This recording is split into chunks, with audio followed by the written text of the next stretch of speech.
ሰላም ውድ ተመልካቾች እንደናችሁ እንደምናችሁ አሁን ወሳኝ የሆነ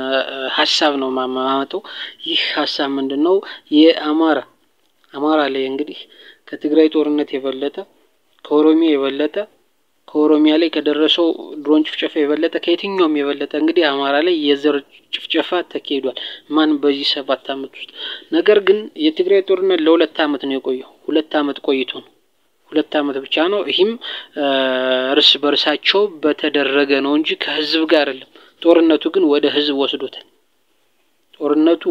ወስዶታል ህዋትና ብልጽግና በጀመሩት ጦርነት ወደ ህዝብን ጎድቷል ነገር ግን አማራ ላይ ግን ህዝብን እየጎዳ ሲቪሉን ማህበረሰብ እየጎዳ ለምንድነው ዓለም አቀፋዊ እይታን ምልከታን እንዴት ነው ያጣው ትኩረትን እንዴት አጣ ስንል አንደኛ ምንድነው የአማራ አክቲቪስት የተደራጀ አይደለም አማራ የራሱን የቻለ የሚታዘዝ ሚዲያ የለውም የአማራ ፋኖ የመለየትም ተጽዕኖ እንደሚያሳድር ያሳድራል አማራ ፋኖ አንድ አለ መሆኑ ተጽዕኖ ያሳድራል ነገር ግን አንድ ለምን አልሆነምና ብሎ ማይሆን ሰው እንዲመራ ወይም ማይሆን ሰው ሰርጎ እንዲገባ መፍቀድ ያስፈልግም ፋኖ አንድ አልሆነምና ዲያስፖራውና ሚዲያው መከፋፈል የለበት ሚዲያ ሊኖረን ይገባል ይሄ ነው ያመጣው ስለዚህ የትግራይ በ2 አመት ውስጥ ጦርነቱ አልቆም ትኩረትን ሲስብ ነበር ለምን ያማራል ሰብም ስንል አልተሰራበትም ለምን ስንል የፋኖ መግለጫ የሚሰጠው አማራ ባልሆኑ ጋዜጠኞች ነው አማራ ባልሆኑ አክቲቪስቶች ነው መረጃ የሚወጣው በእነሱ ነው መረጃ የሚወጣው ይህን አማራ ሞተ ነው እንጂ መረጃው ተያይዞ የተገደሉት ማብረ በኢንተርቪው መልክ ኢንተርቪው አይደረግም አንድ የተበዳይ ቤተሰብ ኢንተርቪው አይደረግም አንድ የተገደሉት ጭፍጨፋ ስንት ተካሂዷል ፎቶ ቪዲዮ እንኳን ያ ወደ ዓለም ማህበረሰብ አይወጣም በጅምላ የሚቀበሩ አማራ አይወጣም ስለዚህ ለምንድነው ይሄ የሚሆነው ሲል የአማራ ጭፍጨፋ የሚዘገበው በማን ነው በነመሳይ መኮንን ነው መሳይ መኮንን ጭፍጨፋውን አሳይቶ ያቅም በድምጹ ይናገራል እንጂ መረጃውን ያወጣል እንጂ ማስረጃዎችን ዳታዎችን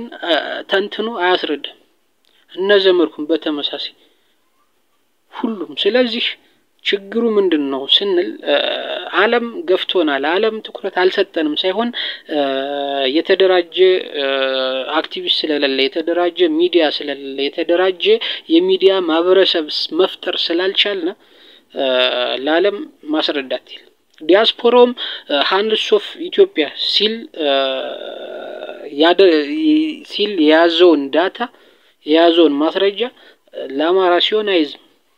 ምክንያቱም ስቶፕ አማራ ጂኖሳይድ ከምትል ልጥፍ ውጭ ባነር ውጭ ሌላ ነገር አይዝም ማለት እኮ ስቶፕ አማራ ጂኖሳይድ ስትል የተጎዳውን ማህበረሰብ ፎቶ አለ እኮ ቪዲዮ አለ ያን ይዞ ፎቶ ያንን ባነር አሰርቶ ይወጣል በተቀናጀ መንገድ አይሆንም አንድ ቀን ይላሉ ከዛች ከተማ ላይ ይጠፋል ለአንድ ቀን ሰላማዊ ሰልፍ ይወጣል ያችን አሰምቶ ከዛ በኋላ ተከታታይ ኮንሲስተንሲ የለውም ይሄ ምንድነው ዲያስፖራው ራሱን የቻለ አላማ ያለው ከፋኖ ትግል ውስጥ ወጥቶ ይሄንን እንዲሰራ እንዲያደራጅ አልተደረገም ይሄ ነው ይሄን ችግር የፈጠረው ስለዚህ በዚህ ምክንያት ኮንሲስተንሲ ሳይኖረው ደግሞ ዛሬ ተናግረን ነገ ማን ደግሞ ከሆነ ትኩረት አይሰጥም ትኩረት አይስብም ስለዚህ በዚህ መንገድ መስተካከል አለበት ይሄ ነገር መስተካከል አለበት